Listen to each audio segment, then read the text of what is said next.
વજન ઉતારવા માટે દરેક વસ્તુ કરી અને થાકી ગયા છો?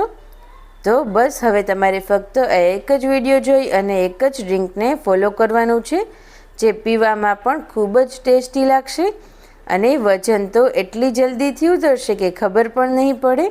અને ચરબી ઓગાળવામાં અને બોડીને ડિટોક્સ કરવામાં આ ડ્રિંક ખૂબ જ સારી એવી હેલ્પ કરે છે, જેના માટે આપણે રસોડામાં રહેલી ફક્ત 3 જ સામગ્રીઓનો ઉપયોગ કરશું, જે છે આ જીરું, આખા ધાણા અને વરિયાળી.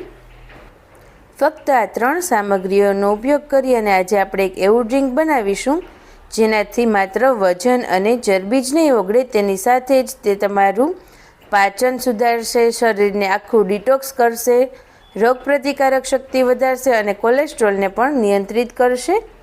તો આ ડ્રિંક બનાવવા માટે મેં અહીંયા 3 સામગ્રીને સરખી ક્વોન્ટિટીમાં લીધેલી છે. તો હવે આપણે તેને આ રીતે એક પેન અથવા તો કઢાઈમાં લઈ લઈશું. તો હવે ગેસની સ્લો ટુ મીડિયમ ફ્લેમ ઉપર આપણે તેને હલકા એવા શેકી લઈશું. આ ડ્રિંકના જેટલા ફાયદા છે ને પીવામાં પણ એટલું જ સરસ લાગશે. તો 2 થી 3 મિનિટના સમય પછી હવે આપણે ગેસની ફ્લેમ ઓફ કરી દઈએ અને તે રૂમ ટેમ્પરેચર પર આવી જાય ત્યાં સુધી આપણે તેને રેસ્ટ આપીશું. તો હવે 10 મિનિટ રેસ્ટ આપ્યા પછી આપણે તેને મિક્સરના મોટા જારમાં એડ કરીશું અને તેને એકદમ સરસ રીતે આપણે ક્રશ કરી લઈએ. તો તમે જોઈ શકો છો આપણો એકદમ સરસ એવો પાવડર બની અને તૈયાર થઈ ગયો છે. આ પાવડર મેં લગભગ 1 મહિનો ચાલે ને એટલો બનાવ્યો છે. તમારે ઓછી ક્વોન્ટિટીમાં બનાવવો હોય તો પહેલાં થોડો ઓછો પણ બનાવી શકો છો.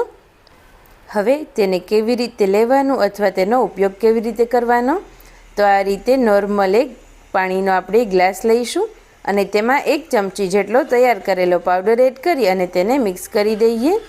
ત્યારબાદ તેને ઢાંકી અને રાત્રે આ રીતે પલાળી દેવાનું છે.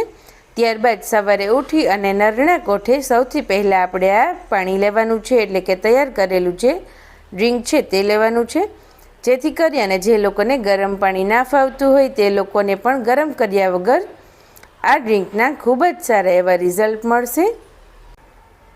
તો જો તમારે પણ હેલ્થ બેનિફિટ્સ જોઈતા હોય અને વજન પણ ખૂબ જ જલ્દીથી ઉતારવું હોય તો આ રીતે રોજે સવારે તમારે 1 ગ્લાસ પીવાનું છે અને આ ડ્રિંક પીવામાં પણ ખૂબ જ સરસ લાગે છે. જો તમારે તેને વધારે તેમાં ટેસ્ટ એડ કરવો હોય અથવા તો ફાયદા વધારવા હોય તો થોડું બ્લેક સોલ્ટ અને થોડું લીંબુ પણ એડ કરી શકો છો. અને જો તમે આ રીતે ના લઈ શકો તો જમવામાં જ્યારે તમે છાશ પીતા હોય ત્યારે તે છાશમાં ફક્ત 1 ચમચી અથવા તો અડધી ચમચી જેટલો આ પાવડર એડ કરી અને એ સમયે પીવાનો છે. તો તેનાથી વજન ઉતારવામાં હેલ્પ નહીં કરે, પરંતુ જે પાચન સુધારવું છે, બોડીને ડિટોક્સ કરવું છે અને જે બીજા બધા ફાયદા હતા તે તો તમને મળશે જ. તો તમે આ બંને રીતે આ ડ્રિંકને પી શકો છો. તો તમને પણ આ રેસીપી સારી લાગી હોય તો તમે ઘરે જરૂરથી ટ્રાય કરજો અને આ વિડીયોને લાઇક, શેર અને ચેનલને સબસ્ક્રાઈબ કરવાનું બિલકુલ ના ભૂલતા.